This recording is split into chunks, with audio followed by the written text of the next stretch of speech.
Bismillahirrahmanirrahim. Assalamualaikum warahmatullahi wabarakatuh. Alhamdulillah, alhamdulillahirabbil alamin, wassalatu wassalamu ala asyrafil anbiya wal mursalin wa ala alihi wa sahbihi ajmain, amma ba'd. Baik, thalib-thalib sekalian, bagaimana kabarnya hari ini? Sehat semua ya? Siap mengikuti pembelajaran Ustadz hari ini ya? Oke, alhamdulillah. Sebelum kita masuk ke pembelajaran Pendidikan Agama Islam atau PAI, maka alangkah baiknya kita buka dengan membaca doa sama-sama ya. Amin. Baik, thalib sekalian, sebelum kita mulai masuk ke pembelajaran ya, kita absen dulu ya. Kita absen dulu. Oke, baik, sudah selesai. Semua hadir, alhamdulillah ya. Insyaallah hari ini kita akan melanjutkan tema yang kemarin ya. Kemarin kita bahas apa terakhir? Tema tentang apa? Ada yang tahu? Ya, temanya apa? Sosial. Sosial terkait apa? Sosial sehari-hari atau bagaimana? Terkait dengan ya media sosial ya. Media sosial itu sangat erat dengan kita ya. Kemarin saya sudah jelaskan pengertian dalam menggunakan media sosial dalam adab Islam atau adab Islami dalam menggunakan sosial. Saya sudah jelaskan ya. Karena kita tahu bahwa media sosial itu bisa digunakan untuk hal-hal baik. Apa aja hal baiknya? Digunakan manfaatnya. Komunikasi, silaturahim, ya, apalagi berbagi informasi. Ya, itu guna-gunanya, manfaat-manfaatnya. Sedangkan hal-hal negatif atau hal yang buruknya dari media itu apa aja? Yang kita bahas kemarin.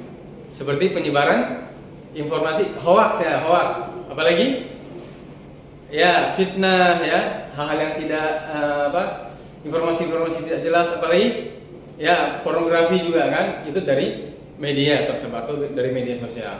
Ya, itu pengertiannya saya sudah jelaskan kemarin tentang media sosial. Habis itu sekarang tentang apalagi selain itu? Pengertian adab ya. Poin yang kedua pengertian adab kemarin. Saya sudah jelaskan juga apa artinya adab kemarin. Apa ada yang masih ingat? Secara bahasa apa? Secara bahasa. Secara bahasa apa? Kebiasaan ya, kebiasaan atau adat ya. Secara istilah ada yang tahu? Ya, secara istilah adalah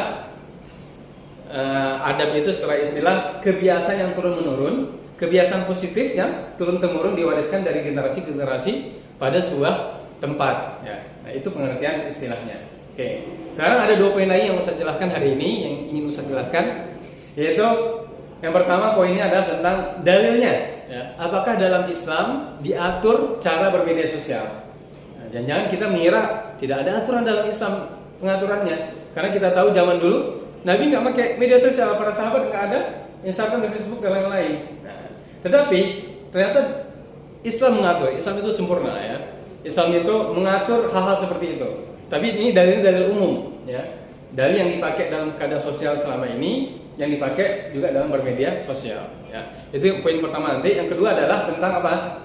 Tentang adab-adab dalam bermedia sosial, atau tips-tipsnya atau cara-caranya. Bagaimana sih kita bermedia sosial ya.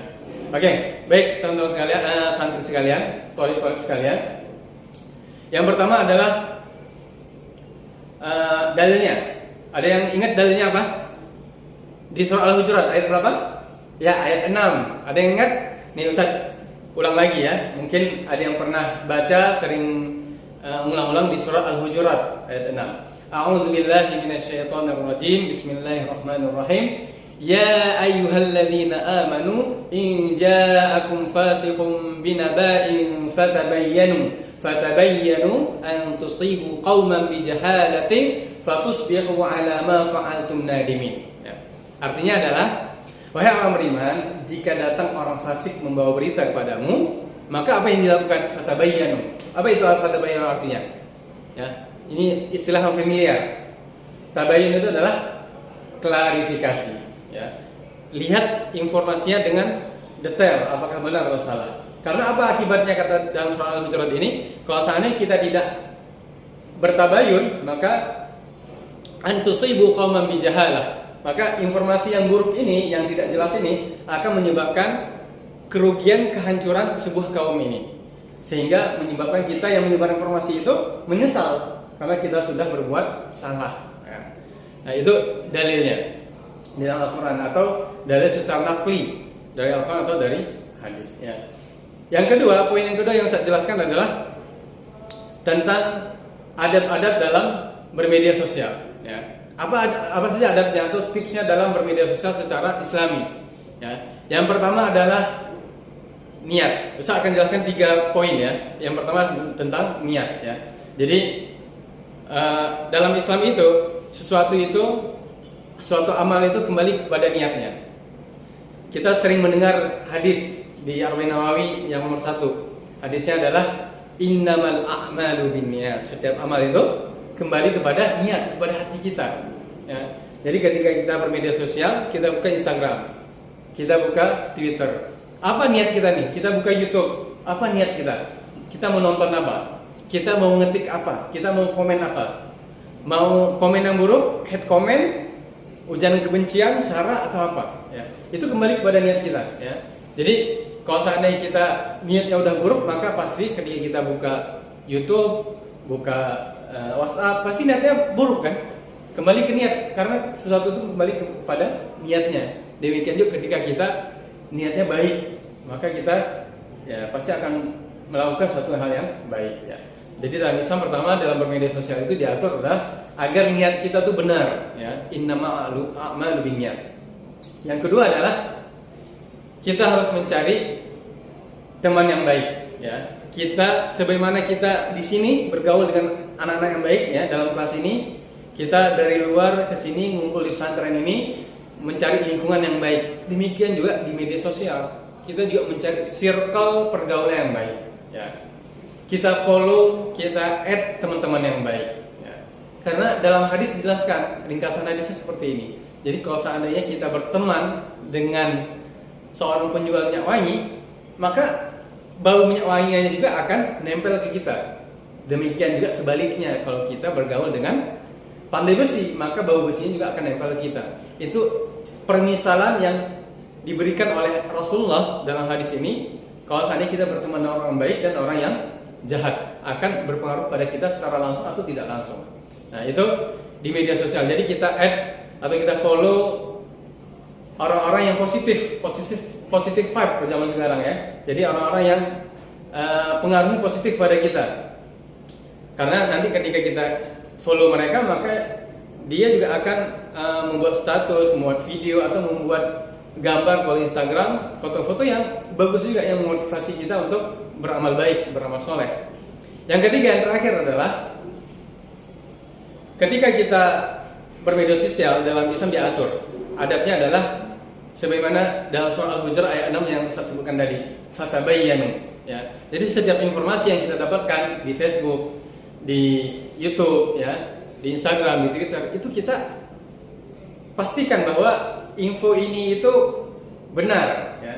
Info ini itu tidak mengandung pemalsuan, karena kita tahu zaman sekarang itu teknologi makin canggih. Ada sekarang namanya AI, ya, kecerdasan AI, kecerdasan buatan.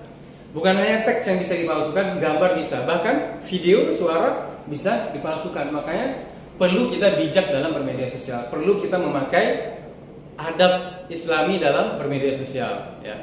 Nah itu yang Ustaz jelaskan, yang bisa Ustaz jelaskan pada hari ini terkait dengan adab Islami dalam menggunakan media sosial. Insyaallah Ustaz akan berikan tugasnya adalah kalian menulis di selembar kertas, nanti di asrama boleh dikumpulkan besok. Tentang temanya itu adalah tentang pengalaman kalian pahit manis dalam bermedia sosial. Nah, jadi pengalaman kalian selama ini kalian ceritakan dalam selembar kertas. Positifnya apa, negatifnya apa, kalian tuliskan di situ. Insyaallah besok dikumpulkan. Dan ada pertanyaan sebelum kita tutup? Ya, jelas ya semuanya ya. Kalau nggak ada pertanyaan, kita tutup dengan membaca doa kafaratul majelis. Subhanakallahumma wa bihamdika asyhadu an la ilaha illa anta astaghfiruka wa atubu ilaik. Assalamualaikum warahmatullahi wabarakatuh.